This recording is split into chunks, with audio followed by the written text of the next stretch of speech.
What's up? So I'm just riding down the highway, headed back to the crib. I just want to talk to y'all about something that came across my mind and what it all boils down to. I just want to talk about false greatness. You know, you have a lot of people that think that they're doing great things. You have a lot of people that think they're successful. Well, in actuality, the only reason why they think that is because they surround themselves with mediocre people. You see? And I'm not going to lie to you, I fall victim to that. You know, I'll be the first one to tell you that amongst my peers and my closest friends, not all, but some, I always found myself exceeding everybody. I felt good about it. You know, Jay, you always ahead of the curve. I see you doing big things, baby.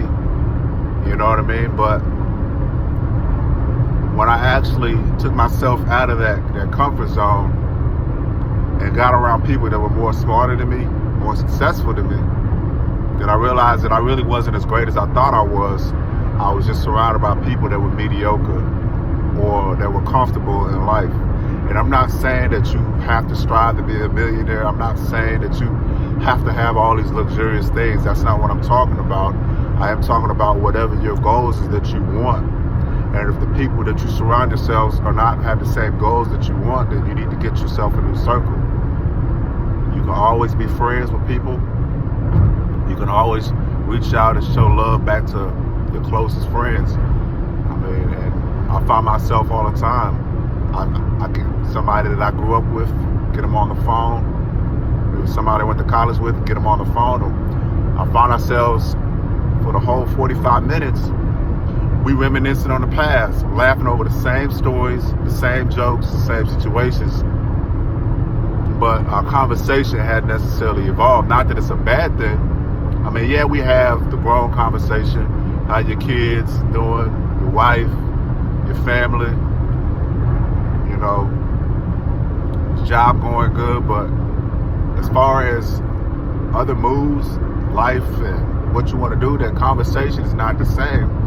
Because some people are content where they're at. You know, they got a good job, they got a house, they got kids, they got dogs, they got the whole 9 yards, but what their happiness is might not necessarily be yours. And it's about positioning yourself to be where it's at. And that's what I mean by false greatness, is that a lot of us look at people and assume that because they achieved certain things that it was given to them. We look at people, now don't get me wrong, there are some people that are naturally successful. It's just in their blood. Anything they touch to, it's gonna go gold. You know, excelling in their job. People like them, people wanna be like them. But is it really that they're just that good of a person? Or is it that they work so damn hard, it looks like they do it effortlessly?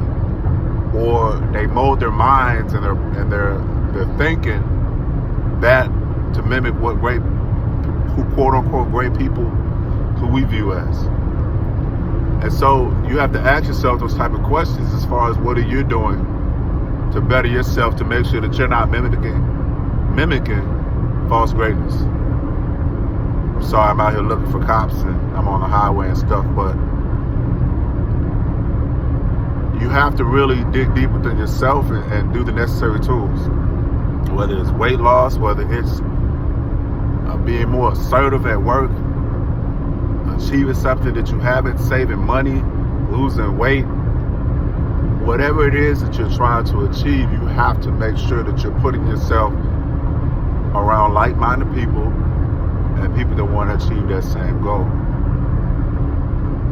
You know, the best thing that you can do to make sure that you don't mimic false greatness is set yourself a goal. When people say write your goals down all the time, write down your obstacles that you're going to have to overcome in order to get those goals. A lot of people say, okay, here's going to be your plan. Okay, in 1 week I'm going to do this. 5 months I'm going to do that. Okay, but you already know that life takes a toll on all of us. You already know finances take a toll on all of us. You need to write down the objectives. If you can foresee your problems before they happen, then you've already defeated them before they arise. Am I right? Because you prepare for them. I'm a firm believer that 90% of life's problems is stuff that we've inflicted on ourselves. And some people might disagree with that. But I mean, you look at health, That all correlates to stuff that you eat. How you take care of yourself. Do you work out? Problems that you could have prevented when you were, you're 60 years old with diabetes. If you just would have did a little more exercise in your youth, your 30s and your 20s and your 40s, it wouldn't be so bad. Financial. We all know we done made some fucked up financial decisions, but at the same time, what could you have done to avoid them? I'm a firm believer that you can correct and you can get through certain situations, but you have to be willing to sacrifice the necessary things in order to do those. I'm not perfect. I chose to have a kid at an early age in life. I've struggled. Could I have been a lot further, a lot faster had I not made certain decisions? Yes. But shit is done now. And so what you want to do is continue to prep yourself and make sure that you're not mimicking false greatness or trying to falsely create greatness and actually go out and be great. If you got any questions on how to do so or need some type of coaching, I'm not a coach. I just had a quick little message, but shit, hell, reach out to me.